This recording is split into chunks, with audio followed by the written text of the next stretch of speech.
Now at noon, I accept your plea of guilty. Nikolas Cruz guilty of the Marjory Stoneman Douglas massacre. I find that you are alert and intelligent, that you had made an informed decision. A sea of pain, sorrow behind him as he directly addresses Parkland parents and victims. And I just want you to know I'm really sorry.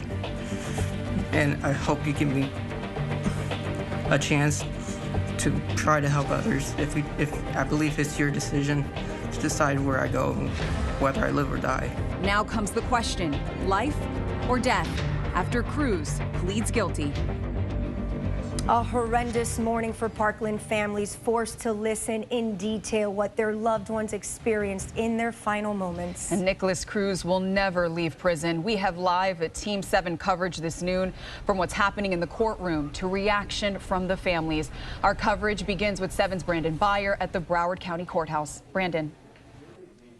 And Vanessa, Alex, that really what you just spoke about was probably the toughest part about this morning, and that is when the state attorney read through the details of what happened that day, starting from when the shooter got into the Uber, was dropped off at Marjory Stoneman Douglas High School, and then detailed what happened from the moment he walked into the building to essentially every shot that was fired, and went through the people that lost their lives, went through the people that miraculously survived, and it was very difficult for those families to have to relive that horrific day. But it is official. Nikolas Cruz has pleaded guilty to 17 counts of murder and 17 counts of attempted murder. He has already been sentenced to life in prison, and he might very well be sentenced to death in the coming months. I want you to listen in to some of that plea as he was agreeing to the guilty charges with the judge about an hour and a half ago.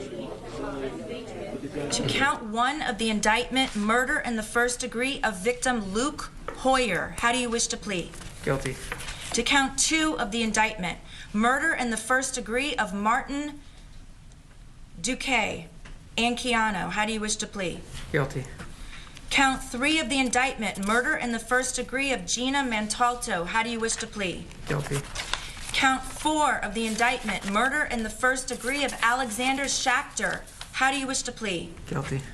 Count 5 of the information, murder in the first degree of Elena Petty, how do you wish to plead? Guilty. Count 6 of the indictment, murder in the first degree of Alyssa Al-Hadef, how do you wish to plead? Guilty. Count 7 of the indictment, murder in the first degree. And so that's the shooter there pleading guilty to all 17 counts of murder, and of course the 17 counts of attempted murder as well. Throughout, the judge kept asking, she gets a feeling of a state of mind here as this process gets underway. Seemed almost antsy at times, and come to light, it was part of his antsiness was he was eager to address the family. She asked him several times if he had any questions, and he wanted to take that opportunity to turn around and talk to the family. She had to kind of stop him a couple of times and say, you're going to have a chance for that at some point. This isn't it. Finally, though, he did get a chance to make a statement, something one of the fathers called ridiculousness. But this is what he had to say when he had his chance. I am very sorry for what I did, and I have to live with it every day. And that if I were to get a second chance, I will do everything in my power to try to help others. And I am doing this for you, and I do not care if you do not believe me. And I love you, and I know you don't believe me, but I have to live with this every day. And it brings me nightmares, and I can't live with myself sometimes, but I try to push through because I know that's what you guys would want me to do. I hate drugs, and I believe this country would do better if everyone would stop smoking marijuana and doing all these drugs and causing racism and violence out in the streets. I'm sorry, and I can't even watch TV anymore. And I'm trying my best to maintain my composure, and I just want you to know I'm really sorry. And I hope you give me a chance to try to help others. If I believe it's your decision to decide where I go and whether I live or die. Not the jury's. I believe it's your decision. I'm sorry. And the last part of his statement there really sparked a whole nother conversation between he and the judge, because she wanted to clarify. They don't want any hiccups to come to the surface later, so she wanted to clarify, do you understand that it has only to do with the jury? They will be the people that decide if you live or die here. But again, after hearing that statement, and Gina Montalato, her father, called it ridiculousness. He said if he wanted to have done something for us, he shouldn't have killed our loved ones in the first place. As we look at the pictures of the people who lost their lives that day, he said, again, this is Mr. Montalato again talking, he said, there is no moving on for us. This is simply moving around. Every day is painful, especially. Some days are just especially painful. So these families had to relive it again today. They had to come basically face to face with the person who killed their loved ones, and it was a tough day all around, no doubt. For now, we are live reporting in the Broward County Courthouse. Brandon Byer, 7 News. No doubt, Brandon. And our team coverage now moves to 7's Nicole Ensalada, also live at the courthouse with reaction from some of those families. Nicole? Yeah, Alex, it was just, as you heard Brandon describe, just an incredibly difficult hearing for them, especially when we heard Michael Sachs go through, the state attorney, going through all the events of that day methodically, how Nikolas Cruz made his way through Marjory Stoneman Douglas High School. Let's go ahead, though, and show you some video of the families arriving.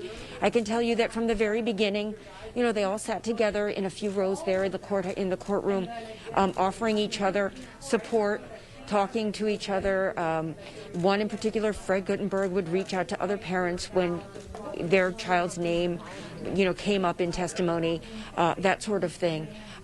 Trying to be supportive of each other, but once the state attorney was going through what had actually happened inside that school, that's when things got very emotional. A lot of tears, a lot of clenched hands together, just these families just trying to listen and get through it. They say they were there to represent their loved ones. Let's go ahead and listen now to what some of the parents had to say. I think it's a strategic move by the defense team, totally.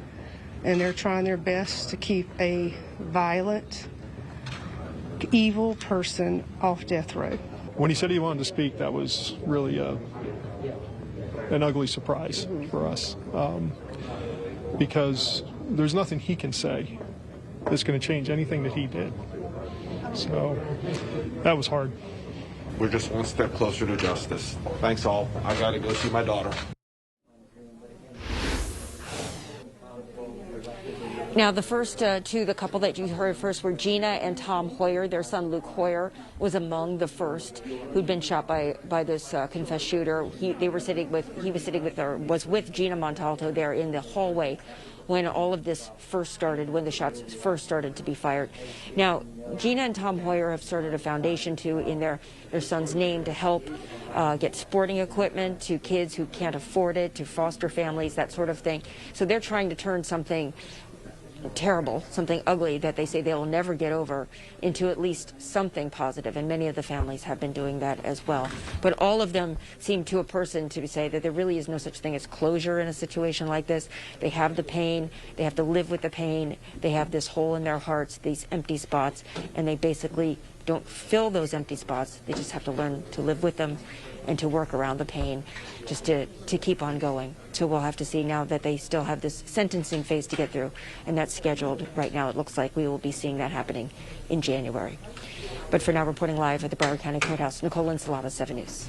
Yeah, Nicole, we heard from Gina Montalato's father. He said there's no moving on, there's just moving around the pain. We want to go now to Lorena Estrada. She continues our team coverage with more reaction from victims. Lorena. Well, Vanessa, survivor Anthony Borges, he was at the hearing today. He was 15 years old when he was shot multiple times, critically injured. He miraculously survived. Today, he is 18 years old, and he wanted to come to be able to heal and move on. He was inside the courtroom, and he heard Cruz's apology. Here's Anthony and his father with reaction. I didn't feel scared. He's a human, I'm a human too. He took his decision to shoot the school. That's for everybody. He took his decision to do it. Now he's facing it. That's not my right. Like, I'm not God to take the decision like to kill him or not. That's not my decision. My decision is to be a better person and be like to change the world. and every kid. Like, I don't want nobody to like happen this again. Like, it hurts, it really hurts. So like, stop, that's it, and just keep going. That's it. It's really hard as a parent. It's really hard.